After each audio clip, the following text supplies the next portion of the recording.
what is this? This is evening. Good evening. Yes, this is their morning. Yeah, super nice to be with you all. I was in Columbus last week with our sister church there, so it's nice to be back. I definitely really cherish this family that we have. But before we get into the sermon, we have a very special announcement. Can you flip the other thing? Chase is getting baptized on Monday. Yes! We've been studying Bible with Chase. I met him at the Wright State Gym, hitting legs, as he does. And yeah, we've been studying the Bible. Chase has been making some huge strides in his faith, really giving his heart, really surrendering, and it's been super inspiring to see him really give it all for God. So yeah, super proud of you, man, and really excited for tomorrow. So yeah, the address on here is at the Belmont Church of Christ.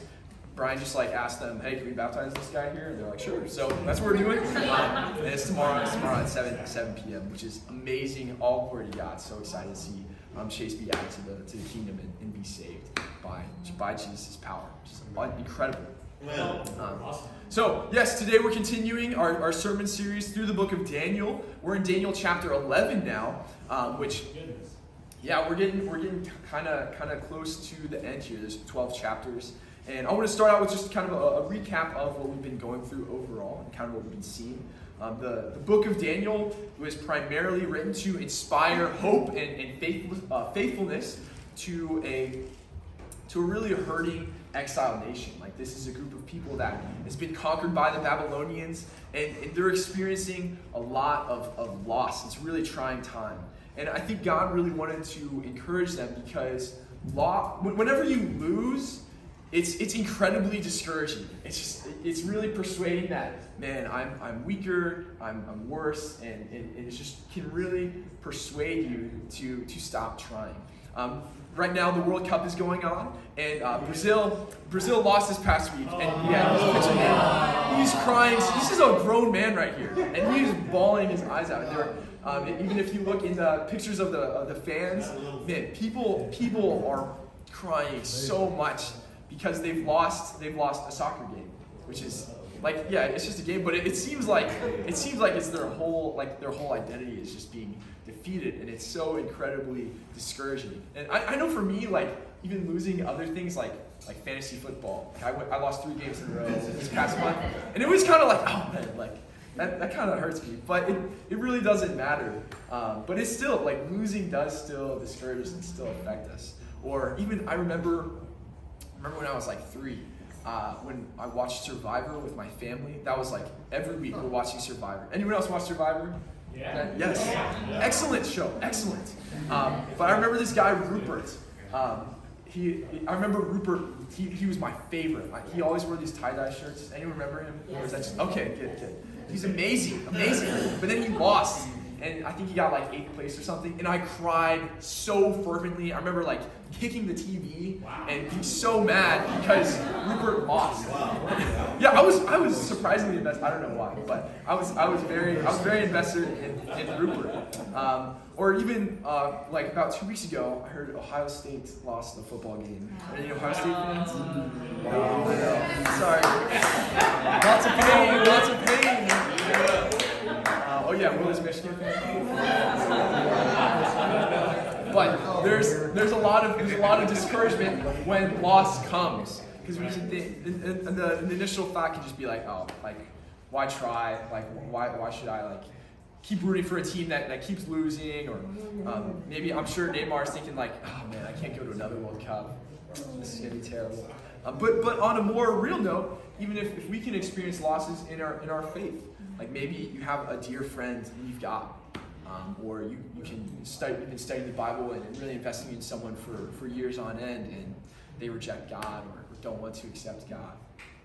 Or maybe your family continually denies your attempts at sharing Jesus with them, and it's just something that's so valuable, and you can just see that this would be so good for them, and they need it, but they keep stiff-arming you.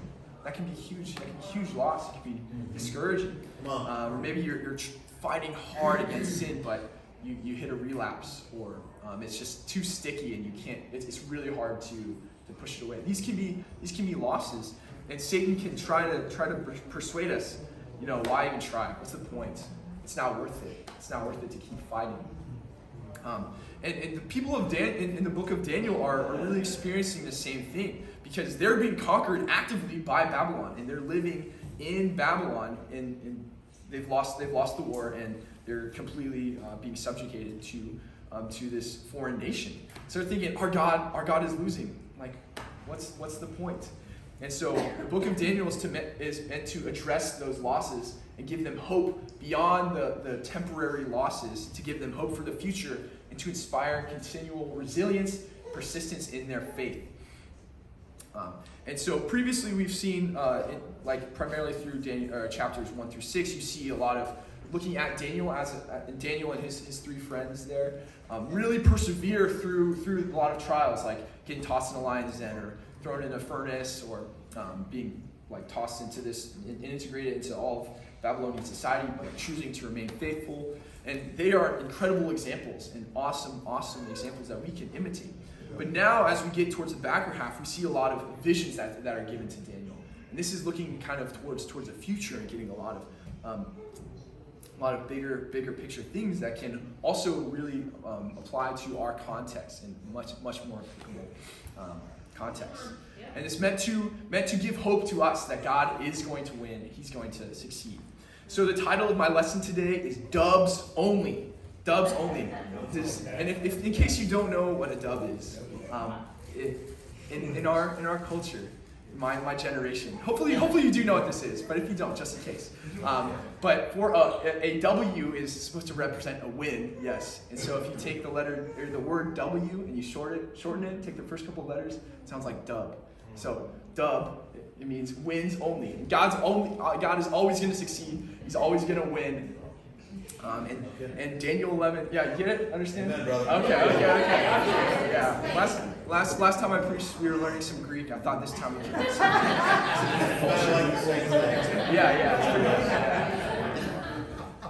yes, but this idea, God is always going to win. He's always going to succeed. We can't be persuaded to believe that we are losing, because we're not. God is going to win. Even if there's tough times, even if we do experience some losses, just like Daniel did, and we'll see in chapter 11, we are going to win if we stay on God's side. Amen.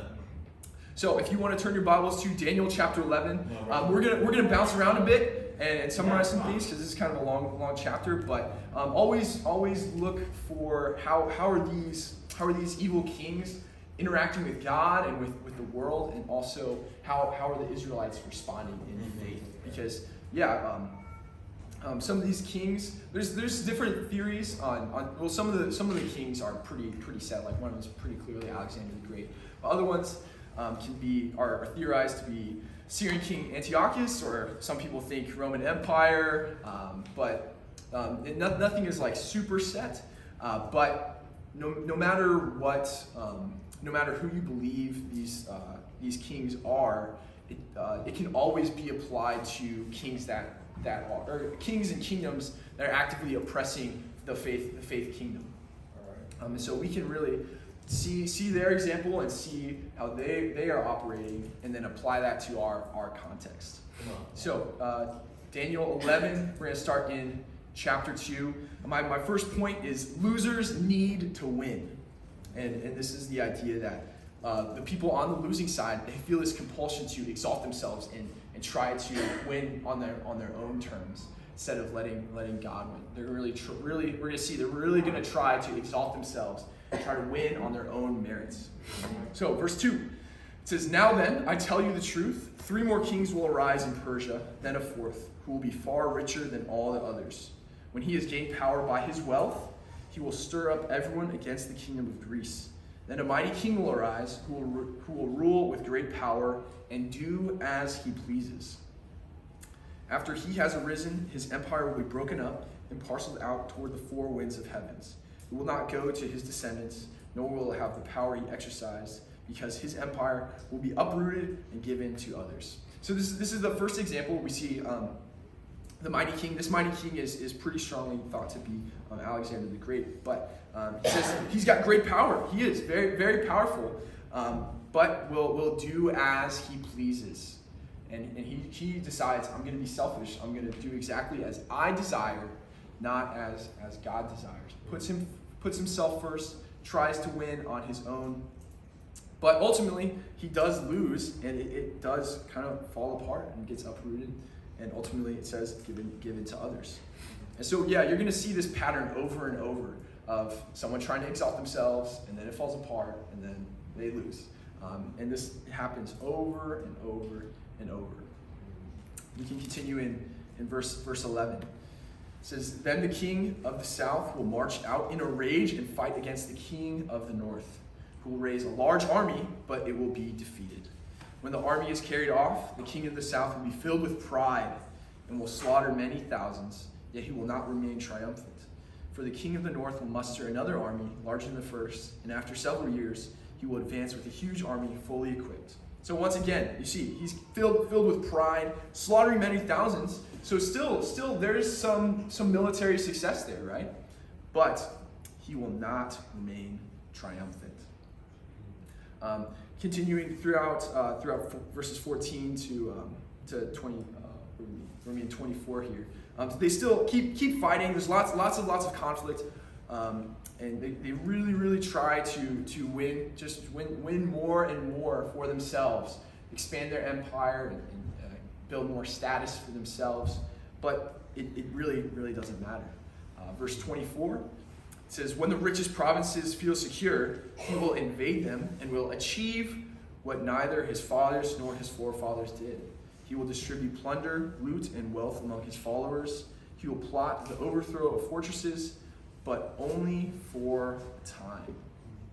So once again, this king is referring to the king of the north, really pursuing high achievement. I know for me personally, that can be something that's a big pull. Like, oh man, I really want that trophy or that title or that status or that recognition from whoever. Maybe it's from a university or from my work or some scholarship or whatever. Me personally, my own sinful nature, I'm very pulled by those flashy titles. Like, oh wow, that'd be really nice. I get that recognition, that validation. Boom. And I'm sure these kings were doing that too, really trying to achieve. And this specific king says he did what his fathers nor his forefathers did. So making some history there, really achieving high. But ultimately, what happened? It said, and he was successful. He will plot the overthrow of fortresses, but only for a time.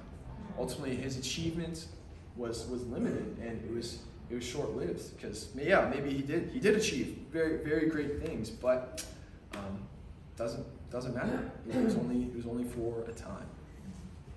Verse 27 says, "The two kings with their hearts bent on evil will sit at the same table and lie to each other, but to no avail, because an end will still come at the appointed time. The king of the north will return to his own country with great wealth, but his heart will be set against the holy covenant. He will take action against it and then return to his own country."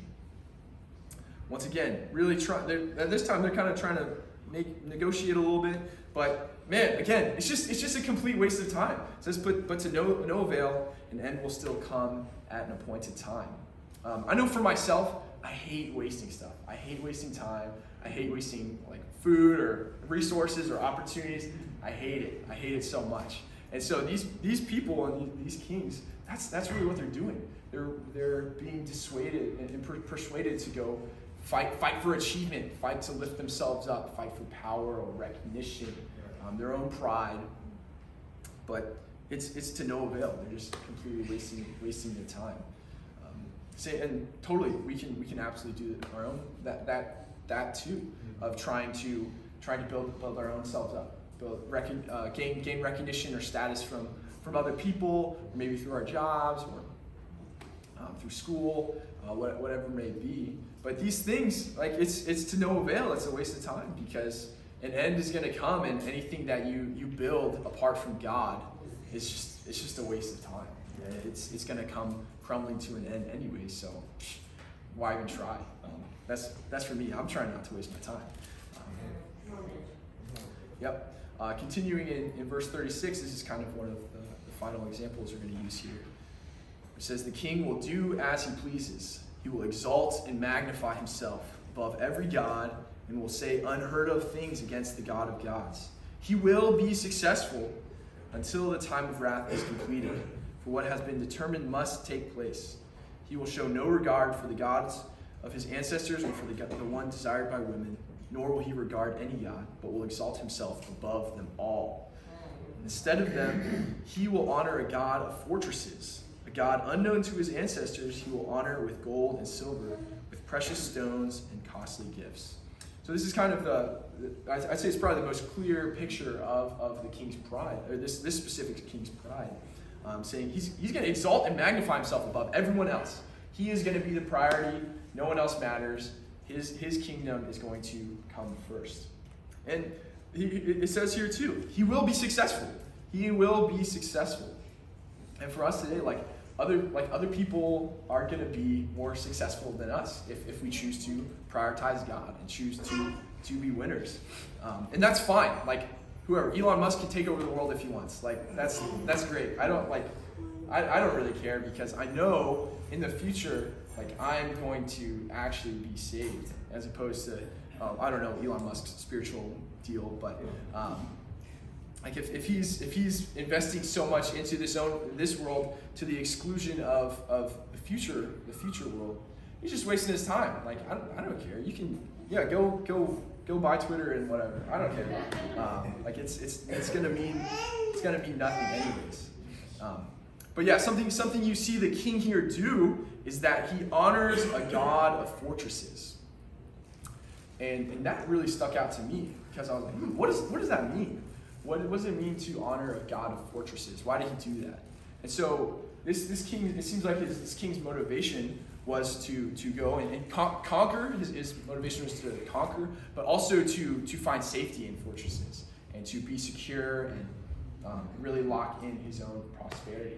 And so one way that we can imitate that in a sinful manner is that we try to go and honor gods of safety, of low risk, minimal sacrifice, and that's how we honor the God of fortresses. We can say, hey God, like, oh God, I recognize you, I value you, I love you, but like, if it's uncomfortable, or it's not very safe, or it's a little risky, or it might get hurt, I'll leave that for someone else. Or maybe I'll not do that. Surely you'll probably figure out another way, right? But that even going about it in that way and embracing timidity, that's totally honoring God, the God of fortresses. And what's going to happen if we do that? If we embrace timidity and passiveness and the safety of our passiveness, what's going to happen? Verse 45. This is what happens to the king. He says he will pitch his royal tents between the seas at the beautiful holy mountain. So he's gonna have some success. It's gonna be nice. It's gonna be comfortable. Yet he will come to his end, and no one will help him. And as for us, like, yes, if you choose to live a life of comfort and low risk and safety and timidity, then yeah, there's probably gonna be some comfort in your life. It's gonna be a little nicer for a bit, but ultimately you're gonna go against God, kind of fall into kind of like ultimately lose the ultimate war if you choose to embrace that. So overall, we can kind of see these kings really exalting themselves, but they're gonna lose, and we know from this that the losers feel this compulsion to prioritize themselves. They feel this compulsion to need to win. But on the flip side, if we want to win with God, winners need to lose. And what I mean by that is that there's going to be some short-term losses that we need to take if we want to be on the winning side. There's going to be sacrifices that you have to make if you want to be won by God. And we see this in verse 31. It says his armed forces will rise up to desecrate the temple fortress and will abolish the daily sacrifice. Then they will set up the abomination that causes desolation. With flattery he will corrupt those who have violated the covenants, but the people who know their God will firmly resist him. Those who are wise will instruct many, though for a time they will fall by the sword or be burned or captured or plundered. When they fall, they will receive a little help, and many who are not sincere will join them. Some of the wise will stumble, so that they may be refined, purified, and made spotless until the time of the end, for it will still come at the appointed time. Wow, you can see the faithful and the wise here in this, in how they interact with the king. It says they're going to fall by the sword. They're going to be burned. They're going to be captured. They're going to be plundered. They're going to hurt. They're going to endure pain and endure sacrifices. And that's just kind of part of life and interacting with the world. A lot of times, and yeah, this isn't to like dismiss anyone's pain or anything, but sometimes when people experience hurt or tragedy, they can blame God and say, God, like, why'd you do this to me? And which is like the pain is valid, but I think we can misdiagnose that, because actually when you're enduring pain in this world, that's just pain inflicted from Satan and from the world coming on us. Yeah, God does allow that. He is sovereign. But ultimately it's because we're in a fallen world. And just because we're in a fallen world, there's going to be pain. We're going to get plundered. We're going to get burned. We're going to fall. But we have to do that in order to stay on the winning side. When Jesus calls people to discipleship in Luke 9, the first thing he says, whoever wants to be my disciple must what? Deny yourself. It's that first thing. Continuing in verse 24, he says, whoever wants to save their life will lose it, and whoever loses their life for me will save it. What good is it for someone to gain the whole world and yet lose or forfeit their very self? And so Jesus even addresses it here. You do need to lose things in order to gain the world, or gain your soul ultimately. And we see this in Daniel chapter 11. They are making sacrifices. They are hurting, and it's hard. It is hard. But if we want to be winners, we have to lose. There are some things that you're going to have to lose. It's going to be hard. There's going to be pain. There's going to be sacrifice. But that's fine, because ultimately the trade-off is pretty favorable, I think. You're trading this world for eternity. Like that's a pretty high return on investment. But as for us, we really need to think about how okay we are with making those sacrifices. So yeah, as for you, how willing are you to make earthly sacrifices? Is it hard for you to give up money or time or comfort, or maybe some being rejected by a friend or a coworker? Is that challenging for you? We need to be able and be willing to take those short-term losses, because that's like we are going to be sinned against. We're going to be hurt. We're going to be pushed to the side, whatever. But ultimately, the thing that really needs to drive us is that heavenly mindset and understanding. Yes, God is going to win. That is going to happen 100%. God is going to win, but we need to be able to take those sacrifices and the pain. Something I've noticed, at least in my generation, and I think for our overall culture, I think we're getting more and more pain averse, more and more resistant to pain and hard things. Like, do I really want to? Honestly, I'm probably do this quite a bit. I was talking to Jordan earlier, but like, do I want to spend like the whole hour to cook a meal to be healthy, or can I just go like fast food? And I was telling Jordan, I actually cooked like 5 times this semester. Somehow I just get a bunch of food from whatever. But yeah, still like we're very focused. We can be very focused on convenience and getting things quick and easy, rather than doing things well with the pain and the hard work that's associated with that. And so we can't fall into our culture, because that is totally where our generation and our world is going to. Just pain bad, hard bad. No. Those things are good for us, because that means we're keeping with the winning side. And as I think about this more, I really feel like comfort is overrated. Like being uncomfortable really isn't like that bad, But I know we can have like this initial reaction. Like hard, bad, go away. But no, the sacrifice is good. And if you want to be a winner and be on the winning side, you have to lose. Winners need to lose. And at this time in the book of Daniel, they were still waiting for their Savior. They were waiting for their Redeemer to come in whatever fashion they were waiting for. But as for us, we have Jesus. We have Jesus who was a fulfillment of this prophecy. And so my third point for today is Jesus has won. And with this, sometimes we can think like, oh yeah, like Jesus is going to win when he comes back and takes everyone up to heaven. But no, he already has won, like currently right now. And that's how this is really cool, because this applies to us today, because people have been waiting for Jesus for forever. But now we get to have that redemption and that victory with Jesus now. So if you want to flip to John 16, verse 32, Jesus, this is really cool. It's a huge parallel with the book of Daniel. So verse 32, it says, a time is coming, in fact, a time is coming and in fact has come when you will be scattered, each to your own home. You will leave me all alone, yet I'm not alone, for my Father is with me. I've told you these things so that in me you may have peace. In this world you will have trouble, but take heart, I have overcome the world. So this is Jesus speaking to his disciples right before he's about to be crucified.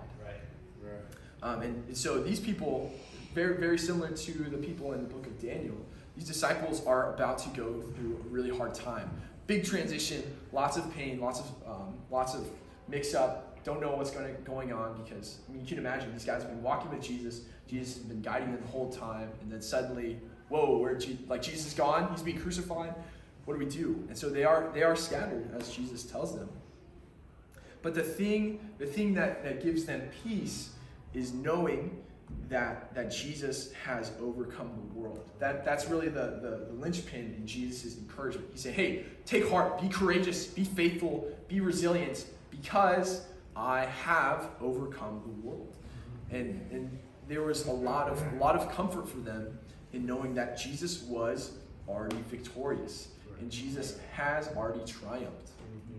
And here Jesus hasn't been crucified and rose again yet. But for us, we already do have access to that. If you've repented and been baptized and you're a disciple of Jesus, you're on the winning side.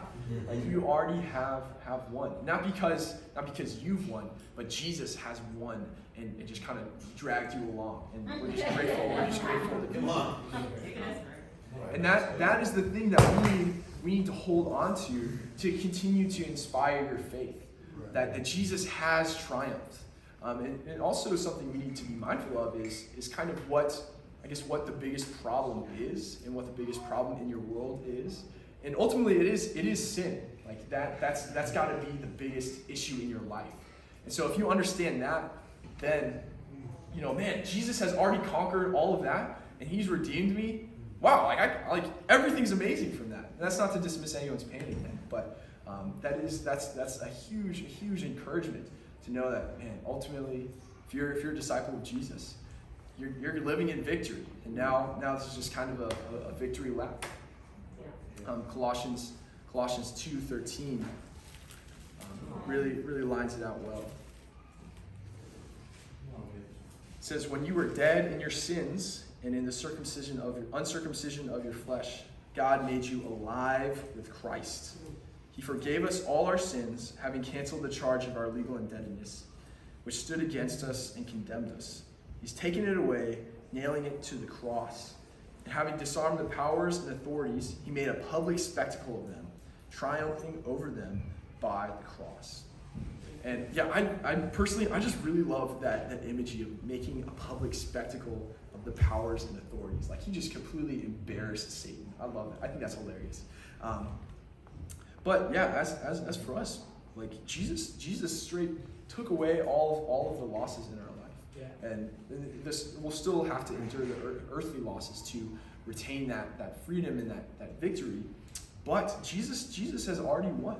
And we can't be having that losing mentality. Like, oh man, like it's so hard. I don't know if I want to do this. I don't know, do I have to do this forever, right? But no, we're on the winning side. We're on the winning side. So if you're ever feeling discouraged or unmotivated or hopeless, this is something that you can really, really come back to. Of, man, Jesus has brought redemption. We have one. Like, this is the solution. This is it. Nothing else is going to bring me victory besides Jesus' redemption. And that really helps me be motivated to make hard sacrifices. Because I know if I'm not, those things that I could, those temptations are going to drag me down into the losing side. It's gonna really hurt me. But if I deny them, then and take those earthly losses, then I can really be locked in with God and ultimately, be won by Him. But I know this is the big thing. I have to be careful because I'm inherently super prideful. But this is Jesus saving me. This is Jesus saving me. It's not because I checked all the boxes and sinned sufficiently small amount. No, but it's Jesus saving us. Jesus gives us hope. Jesus gives us that future. And that is for us today. And it's incredible to be able to see that too. With Chase getting baptized on Monday, man, it's so incredible to see Jesus win. Going back to the World Cup stuff. Like whenever a team wins, their soul explodes. Like they are so happy because they won a soccer game. But to see people won for Christ and their souls redeemed, it's incredible. It's incredible. What else? What else would you rather win? There's nothing else as glorious or as spectacular as seeing someone won over by Christ and redeemed and come onto the winning side. So again, to kind of conclude, first, losers for the losing side, they need to exalt themselves. They need to win. But for us, if we want to be winners, we need to lose and sacrifice those things that are going to hold us back, and be okay with making sacrifices. And then ultimately, Jesus, and be motivated because Jesus has one. He's brought us redemption. And he offers that to everybody. Maybe not everyone has fully taken grasp of that, but that is offered to everyone. If we really embrace God and remember that, then there's nothing we can't do. There's really nothing because we have one. We got it all, and that's all because of what Jesus has done and satisfied and fulfilled the prophecy of Dayton.